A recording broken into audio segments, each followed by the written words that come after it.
Hey folks, Triple Crown here, coming to you from Vancouver, British Columbia. This is a round 4 summary solo playtest 4 of the Global War 1939 solo playtest series I've been doing. And I actually thought it was turn 5. I had to double check. This game seems to be playing fast, and that is because the Americans are rolling very well for their economy. They're currently at 71 IPP. So they will be at war next turn going into round 5, and that's a huge bonus for them. But it's not all glorious for the Allies, despite the fact that America is going to be entering the war, and that's because this is the stack sitting in Romania that's about to head into Russia next turn. So currently Russia and Germany are not at war, and Germany is going to be full-on Barbarossa into Russia next turn. Now Barbarossa is a special attack that Germany gets to do on Russia the first time it declares war on Russia, assuming they're not already at war. Russia has not declared war on Germany first. So there's currently about 20 infantry, 10 artillery, and the rest of the stuff you see here. And that's only part of what's coming, because currently sitting here in Hungary and Bulgaria is a couple more fast movers, another 5 armor. You can see a couple mechs and another mechs that will be towing artillery heading in. So that is a major problem for Russia, and that's a big problem because they outnumber, I would say, almost double to currently what the Russians have defending Orly Kursk and Moscow behind it. So they are going to have to do some clever, I'm not sure what, but definitely Moscow is going to be under a threat. And there was a stack of, I believe, about 8 German units that were sitting in Valpuri, and the Russians, damned if they do, damned if they don't, so they decided to counterattack and take it out. And it could cost them. There's currently sitting 5 units in Valpuri. They lost another 4 going in, and they also sent a mech into the northern territory of Turin. So the Russians are sitting at 41 in their economy, and they have to do some fast building at their IC.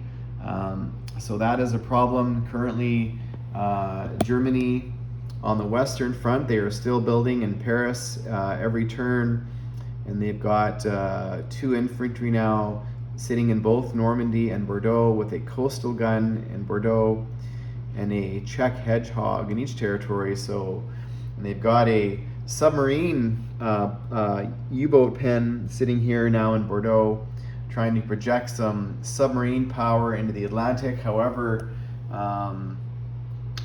the British continue to build a destroyer there. The Russian fleet is now combined, and the Canadians built a naval transport last turn.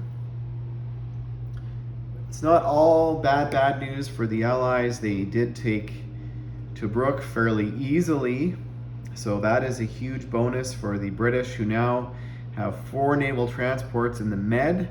However, if they want to annex Turkey, they have to get rid of this Italian fleet first, lurking around and kind of hiding. Currently, Italy is only making 18 IPP with this naval, what do you call this, convoy disruption sitting here. So do the Allies or the British want to start going into Sicily and Taranto, and maybe Sardinia as well, to start bleeding the Italians dry?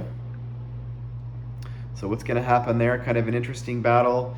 The Italians, knowing that the Americans were going to be joining next turn regardless, so they, with their naval transport sitting down here, they came down 2 spaces and to sea zone is at 55, and they were able to annex Argentina. So nice bonus for them.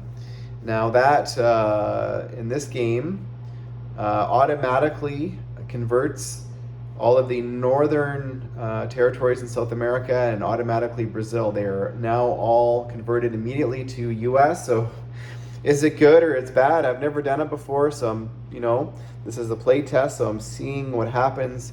Chile now is also now pro-Axis, so there's a little bit of a sideshow going on down here in South America. Of course, these boats now are now under Italian control, so that's kind of interesting.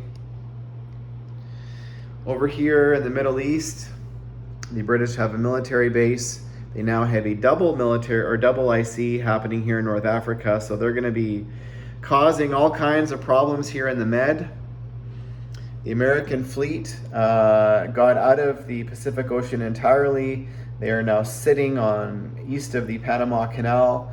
America did build some naval transports and a couple armor to maybe make some noise in the Atlantic next turn. The British over here, the FEC, declared war on the Japanese, so the Japanese will not be able to use their sneak attack against the Japanese next turn, or against the British next turn. So that is the Japanese are going to be basically at war with America, and so they could declare their sneak attack on America or on Russia or on Mongolia. So I did not negate it entirely. The Japanese stack of ground forces is inching its way across China, and the KMT did not want to face them in Sichuan, so they backed up. However, the FEC is got a pretty nice stack of armor there and infantry, so they are currently sitting safe.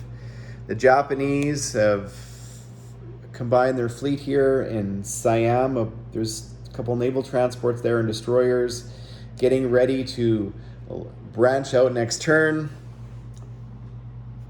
I'm going to zoom in here a little bit.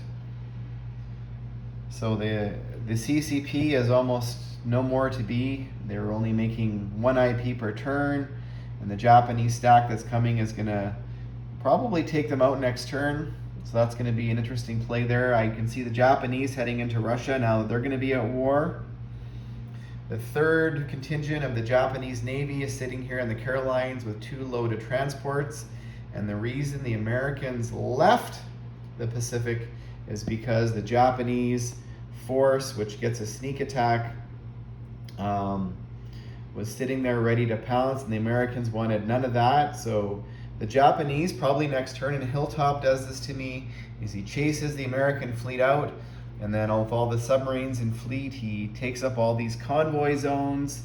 They're all worth 5 IPP each, so there's a couple here, there's another one here, another one over there, and another one for the FEC down here. So that's painful when the Japanese are able to gobble those up and sit there for a couple turns. The Anzac have still hiding their fleet off of southern Australia.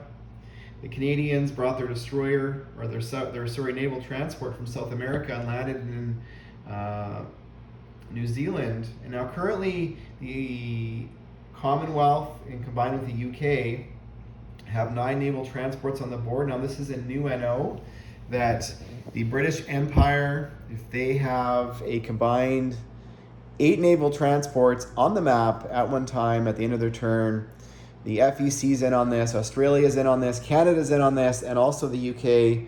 I think the UK might get 5 NO bonus, and for everybody else it's 2 IPP per turn. So kind of represents the trading and the British naval dominance across the globe in World War II. So kind of a neat NO bonus we're doing there. And Japan's got another naval transport sitting up there ready to do something next turn. So it's going to be interesting going into round 5. What are the Germans going to do? What territories is Japan going to attack next turn? Are they going to start gobbling up these money islands? Are they going to go into the Philippines? And they're definitely going into Russia. So the Moscow crush is on. So thanks for watching, folks, and stay tuned for round 5.